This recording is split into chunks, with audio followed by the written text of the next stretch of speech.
Hey, class 10th. So now we are going to read a new topic. Okay, a different kind of sector. Like we've already completed the part of primary, secondary, tertiary.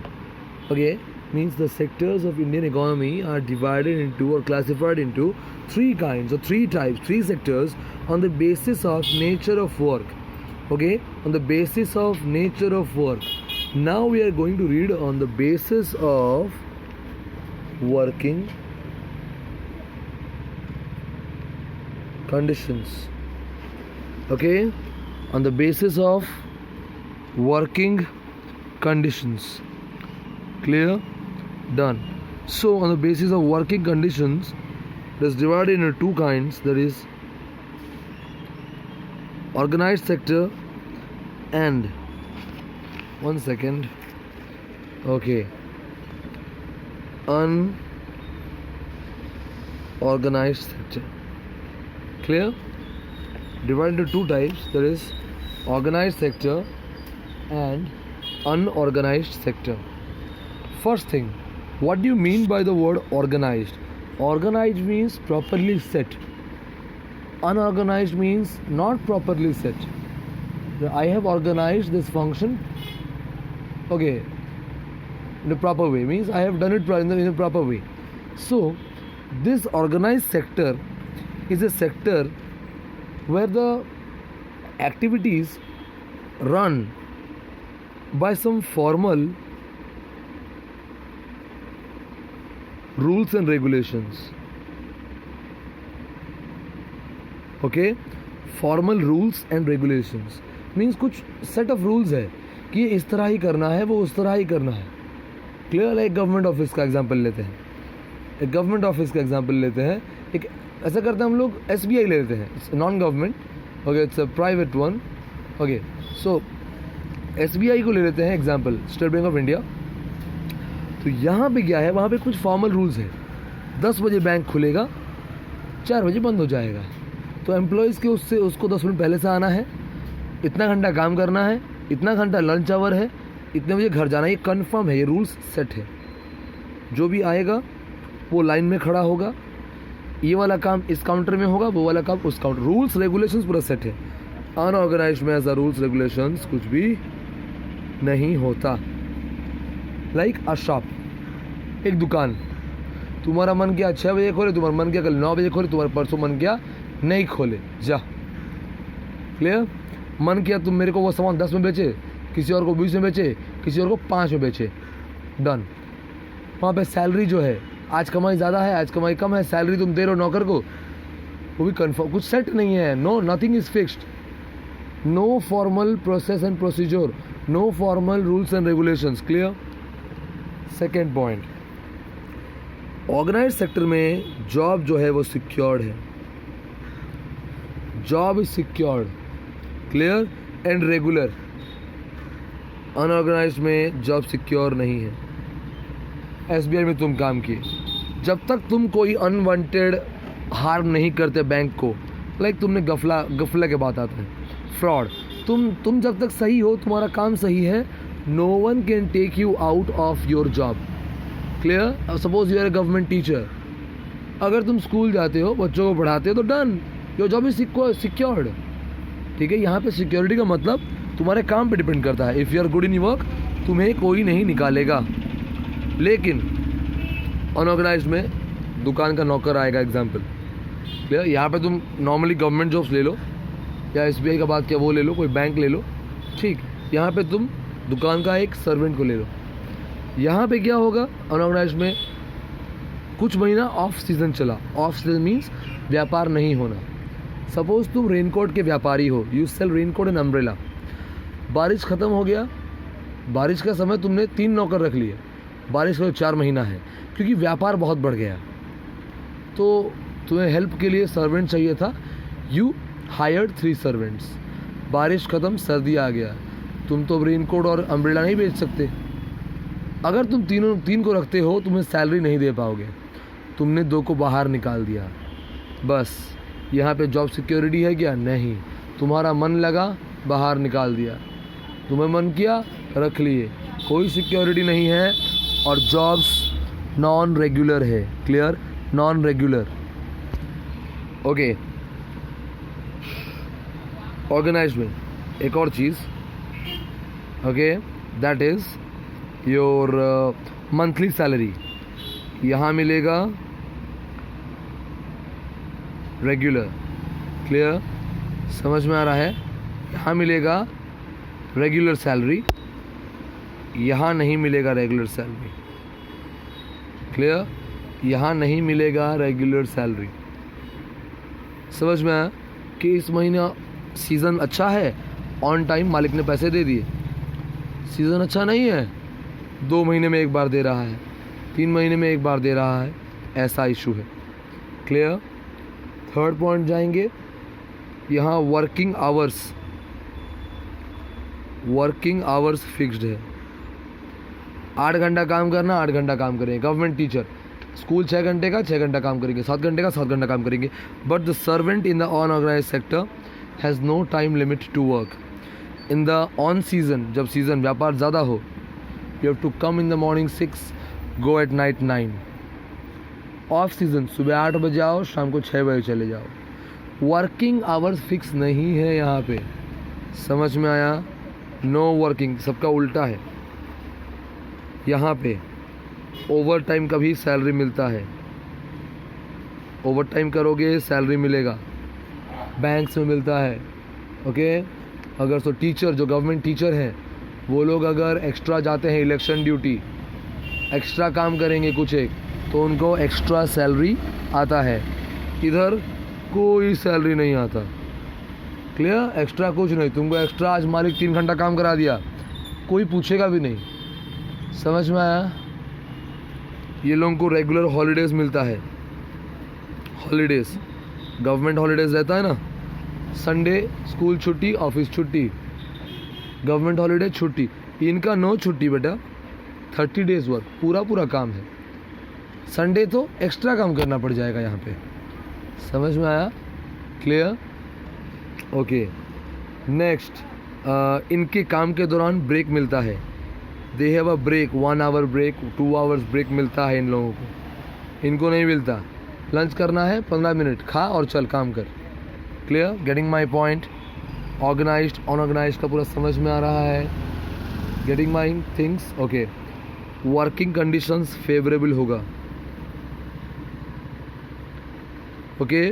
Favourable यानी your surrounding will be neat, clean, your colleagues will be good. Clear? Here working conditions unfavourable. क्या पता surrounding unhygienic भी हो सकता है, बारिश भी हो रहा होगा तो भीग भीग के काम करना पड़ेगा. क्लियर? तुम्हें थोड़ा हेडेक भी हो रहा होगा तो भी काम करना पड़ेगा. तुम्हारे कलीग या तुम्हारे जो बॉस हैं या जो मालिक है दुकान का, वो तुम्हारे साथ अच्छा बिहेवियर शायद नहीं दिखाएगा. क्लियर?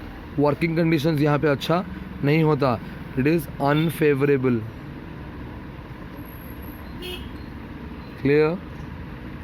नेक्स्ट, इनके पास अलग अलग तरह का बेनिफिट होता है. किस तरह का बेनिफिट? लाइक पेंशन मिलेगा जॉब ख़त्म होने के बाद, और एक मिलेगा पीएफ, मतलब प्रोविडेंट फंड. प्रोविडेंट फंड तुम्हारे सैलरी से हर महीना जो सैलरी आता है उससे कुछ अमाउंट, जो 50,000 का सैलरी है, हर महीने वहाँ से 1,000 या 2,000 रुपये कट रहा होगा पीएफ के नाम से. ये तुम्हारे पेरेंट्स को पता होगा, या किसी के पेरेंट्स अगर गवर्नमेंट सर्विस में है या कोई रिलेटिव्स गवर्नमेंट सर्विस में है तो पूछो उनको. तो ये क्या होता है, सैलरी से 1,000 रुपये, 500 रुपये कुछ भी कट रहा होगा. ये क्या होता है, पूरा जॉब का जो टाइम है ना, 20 साल, 25 साल, 30 साल, 35 साल, इस दौरान जमा होता है. क्लियर? और एक साथ तुम्हारा जॉब ख़त्म होने के बाद ये तुम्हें मिलता है प्रोविडेंट फंड. क्लियर? एक साथ 2 लाख, 3 लाख, 4 लाख रुपये मिल जाएगा तुमको. तुम्हें और मिलेगा arrear. Arrear, what is arrear? ये भी एक स्पेशल काइंड है. ये पर 1 ईयर, 2 ईयर्स, 3 ईयर्स में आता है. क्लियर? एरियर, ये भी तुम्हारे सैलरी से कुछ हिस्सा कटता है और अकाउंट्स में सेपरेट जमा हुआ रहता है. तुमको दिखता नहीं. 2 साल में या 1 साल में एक बार गवर्नमेंट तुम्हारे अकाउंट में डाल देगा 1 लाख रुपए, 2 लाख रुपए. तुम्हारा सैलरी कितना है, तुम्हारा डेजिग्नेशन कितना है, उस हिसाब से. क्लियर? समझ में आया? और एक मिलता है पेड लीव्स। पेड लीव मतलब तुम छुट्टी मारोगे तुम्हारा सैलरी नहीं कटेगा। इनको ऐसा कुछ भी नहीं मिलता। एक इंसान का सैलरी यहाँ पे मंथली 3000 है, मतलब पर डे 100 है। आज छुट्टी मार दिया, 100 रुपीज़ कट गया। इनका लेकिन लिमिट होता है, एक साल में तुम 30 से 35 दिन पेड लीव्स मार सकते हो। पेड छुट्टी मारोगे पैसा नहीं कटेगा, इससे ऊपर करोगे तो कटेगा। हाँ, 35 छुट्टी मार दिए, इसका पैसा नहीं कटेगा। 30 डेज मतलब भी एक महीने का सैलरी 20,000 30,000 वो आएगा ही आएगा। समझ में आ रहा है? क्लियर? इनको बेनिफिट्स नहीं मिलता। तो ये है पूरा तुम्हारा ऑर्गेनाइज सेक्टर और अनऑर्गेनाइज सेक्टर का setup. Clear? Getting my point? ये क्लियर है तुम्हें? पूरा नोट्स दूंगा तो पूरा क्लियर। तुम्हें इमेजिन करो, यहाँ पे कोई भी गवर्नमेंट जॉब ले लो, गवर्नमेंट टीचर का, या फिर सर्वेंट ऑफ ए शॉप ले लो, बस तुम्हें सारा कंडीशंस अपने आप समझ में आ जाएगा। Clear? Okay, so organise sector is better than unorganise sector. So the workers who work in unorganized sector, they face a lot of problem because they have many negative points। तुम देख सकते हो। So तो लोग काम ही क्यों करते हैं? अगर इतना प्रॉब्लम है तो लोग अनऑर्गेनाइज सेक्टर में काम ही क्यों करते हैं? बिकॉज ऑर्गेनाइज सेक्टर में एम्प्लॉयमेंट उतना ज़्यादा नहीं है। The employment in organise sector is limited. वो एक्सपैंड हो रहा है लेकिन धीरे धीरे। It is not expanding quickly, it is what expanding slowly, very slowly, बहुत धीरे धीरे। हर साल सिर्फ कुछ लाख जॉब्स निकलता है, जबकि हर साल करीबन 50 लाख या 1 करोड़ बच्चे निकलते हैं पढ़ के। एग्जाम्पल है, मैं एग्जाम्पल दे रहा हूँ तुमको ये, और ये फैक्चुअल एग्जाम्पल है। लाइक जब SBI क्लरिकल के लिए या SBI PO के लिए, बैंक के जॉब्स के लिए कुछ निकलता है, पोस्ट होगा 1000 या 1200 या 1500, बच्चे दिए होंगे 1 लाख। ऐसा होता है। समझ में आ रहा है? उड़ीसा के पोस्ट ऑफिस में, पोस्ट ऑफिस जो है वहाँ पे निकलता है ओके एक क्लरिकल जॉब। वो जॉब निकला होगा ऑल ओवर इंडिया में 50,000 40,000 लोग अप्लाई किए होंगे। 3 लाख 4 लाख 5 लाख 5 लाख बच्चे अप्लाई करते हैं। तो क्या होता है, ऑर्गेनाइज सेक्टर में एक प्रॉब्लम है, वहाँ पे एम्प्लॉयमेंट नया जनरेट बहुत कम होता है।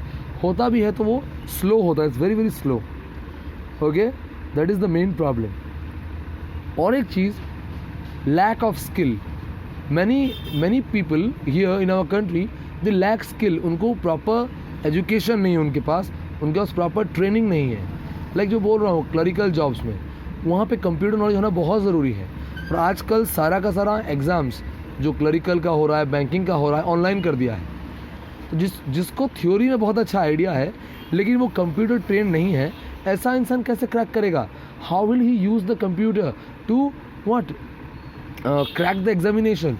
It is not possible. तो 2 चीज़, ऑर्गेनाइज सेक्टर में तुम्हारा स्किल बहुत इंपॉर्टेंट है, स्किल के लैक के वजह से जॉब्स नहीं मिल पाता। दूसरा, जॉब का जो एम्प्लॉयमेंट वैकेंसीज़ है वो बहुत कम प्रोड्यूस हो रहा है। क्लियर? Getting my point? और ऐसा भी बहुत सारा ऑर्गेनाइज सेक्टर है जो अनऑर्गेनाइज की तरह काम कर रहा है। क्लियर?